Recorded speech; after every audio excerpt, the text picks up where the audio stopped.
Presidente, non posso per niente dichiararmi soddisfatto, perché manca la risposta.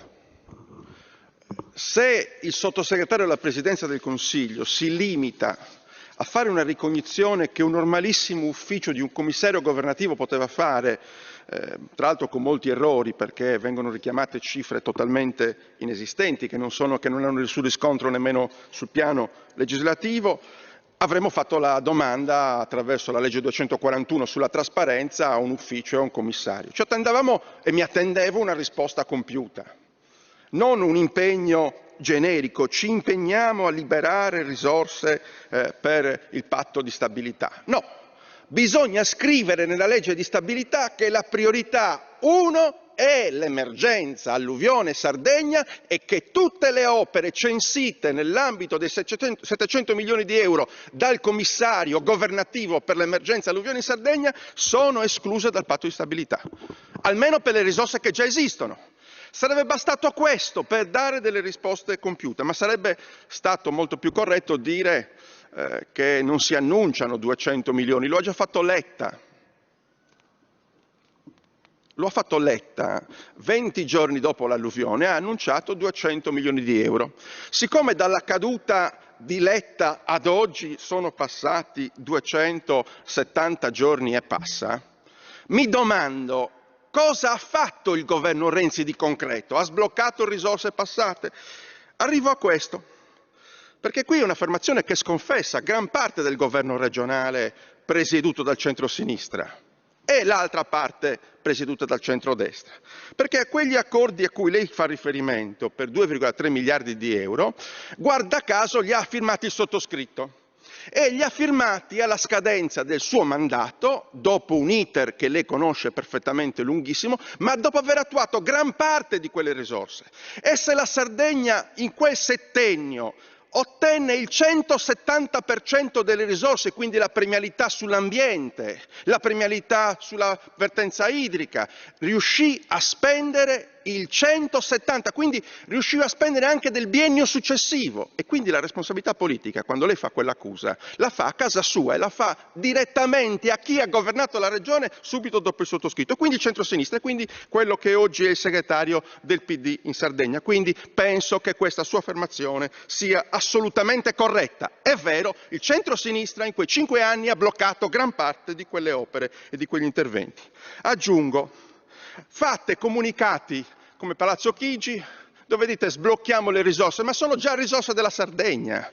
Non c'è nessun bisogno di sbloccare, bisogna verificare qual è lo strumento ostativo, qual è l'elemento ostativo di quella mancata spesa di quelle risorse e si andrà a vedere qual è la complicità dell'apparato burocratico regionale e statale, dalle sovrintendenze passando per la valutazione di impatto ambientale, cito la 131, tutte le opere sulla 131 sono bloccate per la valutazione di impatto ambientale perché c'è da fare una procedura nuova di adeguamento a quella che era stata prevista allora, perché sono cambiate le norme, nel giro di un anno si modificano le norme, quindi bisogna cambiare i progetti, bisogna cambiare la valutazione di impatto ambientale, bisogna rifare un iter lunghissimo e quindi non basta dire che si sbloccano le risorse, bisogna andare alla fonte del limite ostativo a quelle opere.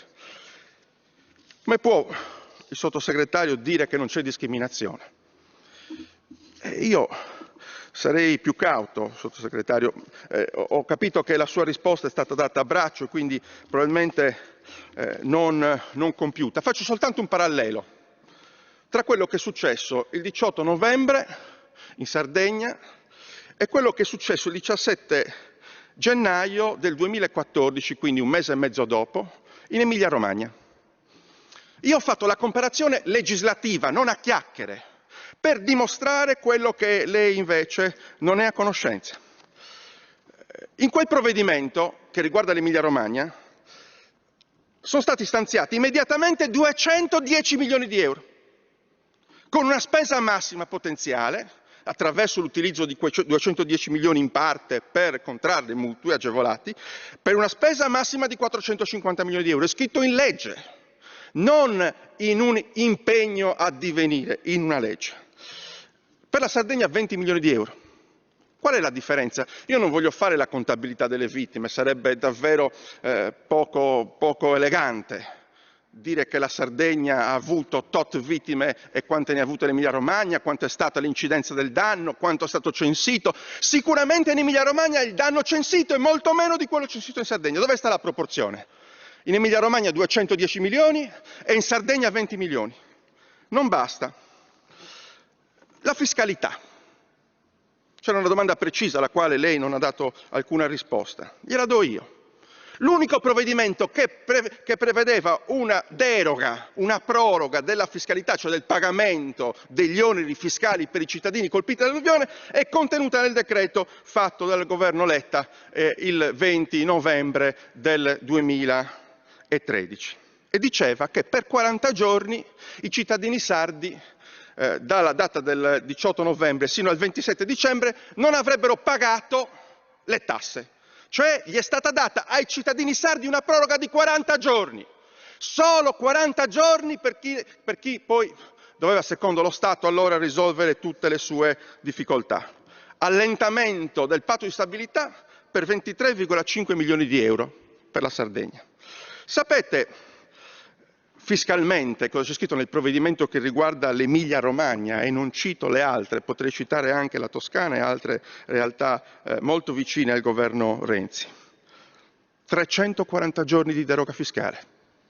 Nel provvedimento che è stato adottato per l'alluvione dell'Emilia Romagna del 17 gennaio del 2014, cioè un mese e mezzo dopo alla Sardegna gli date 40 giorni di proroga, ai cittadini dell'Emilia Romagna 340 giorni di proroga, come se l'economia dell'Emilia Romagna fosse comparabile con quella in ginocchio della Sardegna. C'è discriminazione, sottosegretario, bisogna studiare i provvedimenti e capire che la Sardegna non è la colonia di Stato e che bisogna trattare la Sardegna alla pari delle altre regioni.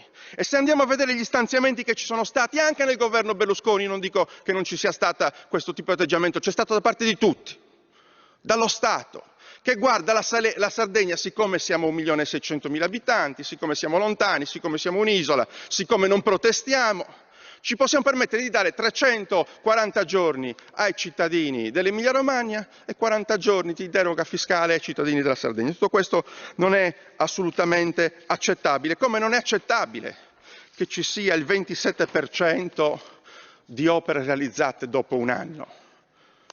Perché è semplice fare un ragionamento. Di queste opere basta andare sul campo per andare a vederne, ce ne sono 2 o 3 che sono all'80% di compimento. Tutte le altre non sono iniziate. Basta andare nel centro abitato di Bitti, sventrato e che è così rimasto dal 18 novembre ad oggi. Basta andare nella connessione stradale dal Bitti a Onanì e si vede che non c'è un solo cartello segnaletico che vieta l'accesso su quella strada, che pure è vietata e che pure è interdetta perché è crollata totalmente.